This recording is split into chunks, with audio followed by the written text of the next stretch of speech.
seulement au tribunal. Alors, je le dis d'autorité que cette volonté de tourner en rond. Dis le nom, ouais, mon frère. Est-ce que les militaires tournent comme ça? Dis ce que tu as dit.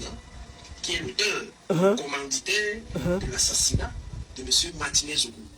Capitaine Foudou, oui, vous étiez chef du bureau du renseignement à l'état-major particulier du président Paul Biya, la présidence de la République du Cameroun. Vous dites aujourd'hui que Ferdinand Ngongo est l'auteur de l'assassinat du journaliste Martinez Zougou. Je dis et je le répète, oui. M. Palmer, M. Ferdinand Ngongo est l'auteur, le commanditaire de l'assassinat de votre confrère Martinez Zougou. Voilà.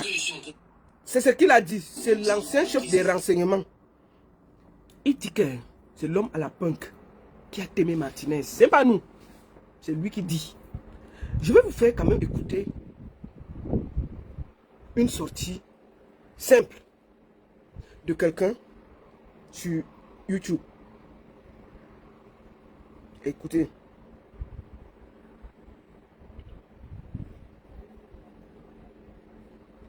Je vais vous faire écouter quelque chose qui est très simple. Nous allons écouter une analyse. Parce que moi là, tu sais qu'il y a des choses que même parler te dépasse. Paul suscite-t-elle autant d'attention aujourd'hui? C'est un véritable buzz. Non, au-delà du buzz, une parole nous allons écouter ce monsieur de l'armée, surtout qui a occupé des fonctions aussi sensibles, sinon importantes dans l'appareil sécuritaire. L'appareil sécuritaire à la présidence de la République, c'est à la fois le Conseil national de sécurité qui a été mis en place en 2010, qui est présidé par un certain, qui est dirigé par un certain Atangandi, le secrétaire permanent. C'est l'état-major particulier du président de la République, avec le général Amandou. Donc ça, c'est vraiment le conseil militaire restreint, une sorte de dédoublement du ministère de la Défense. Donc auprès du président de la République, il y a le ministère délégué à la présidence chargée de la défense très précisément, il y a la direction générale de la recherche extérieure, la DGRE, et la délégation générale à la sûreté nationale, donc la DGSN. Donc voilà un tout petit peu l'écosystème sécuritaire. Donc une entité comme celle de l'état-major particulier du président de la République, avec en son sein, dans la structuration organique de cette instance-là, un officier de renseignement qui n'a pas fait défection, qui a été révoqué de l'armée, c'est-à-dire que révoqué de l'armée apparemment il a été révoqué 2024, dans une affaire qui était liée à des accusations où une sorte de lien avait été établi avec ce qu'on appelle généralement au Cameroun des fémanes, des personnes d'une certaine moralité, qui sont des escrocs internationaux, qui brassent de l'argent ça et là à travers le monde, et qui au Cameroun justement font l'objet d'enrichissement illicite. Et depuis qui bénéficient depuis des décennies de protection. On a vu avec Donatien Coignet, que c'était à l'époque de Jean Fauchivet, on a vu dans les années 90 un certain nombre comme ça de personnes qui revenaient au Cameroun avec beaucoup de millions, avec des fortunes importantes et qui étaient protégées, accueillies parfois à l'aéroport par des officiers de police ou de l'armée ou de la gendarmerie. Et là, en l'occurrence, pour revenir au capitaine Foudou, il a la particularité d'avoir une certaine précocité. Donc, il est issu de la 35e promotion de l'école militaire Interarmes, une structure qui a été mise en place dès 59 et opérationnelle depuis 61 au Cameroun pour former l'élite de l'armée, donc les officiers qui partent du grade de lieutenant et gravissent les échelons pour atteindre aujourd'hui, pour un certain nombre, le grade de général. Lui fait partie donc de cette 35e promotion, entrée en 2013 et sortie en 2017, et avec une ascension fulgurante, puisqu'il va se retrouver à 29 ans, quelques temps après, patron du renseignement au sein de l'état-major de la présidence de la République. Et vous savez, dans le renseignement au Cameroun, et comme dans d'autres pays, on l'a été un peu plus de la France, il y a des cloisonnements. Vous avez un pan qui a la DGRE, qui est sous le contrôle du secrétaire général de la présidence de la République. C'est important que vous compreniez. De suivre le je vous fais cette petite explication pour que vous compreniez, parce que moi je n'arrive pas à expliquer. Écoutez, partagez, c'est instructif ce qu'il dit. Ça vous fait comprendre toute la sortie et qui est le capitaine Foudou.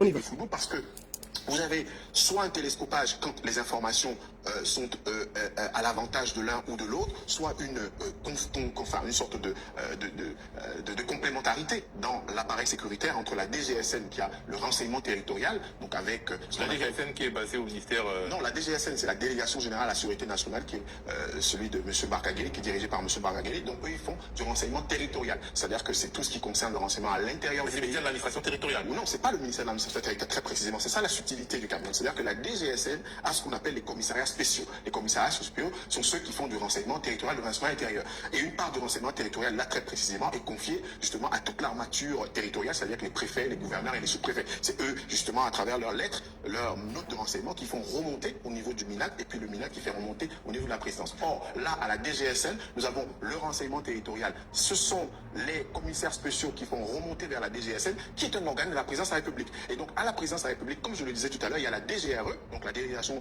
Générale à la Recherche Extérieure, c'est le contre-espionnage camerounais, qui lui s'occupe du renseignement extérieur et des menaces à la sécurité de l'État.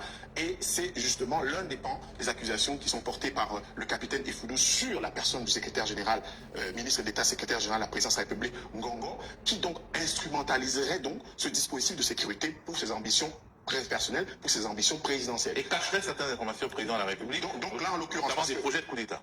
Des projets de coup d'État. On a vu un tout petit peu dans la question du renseignement au Cameroun, justement, ces jeux. Tout à l'heure, vous parliez de la guerre des clans. En fait, la guerre des clans au Cameroun, elle est très subtile. C'est pas, comme on l'a dit, des clans Nanga contre des clans de Messala. Non, ça se passe pas comme ça.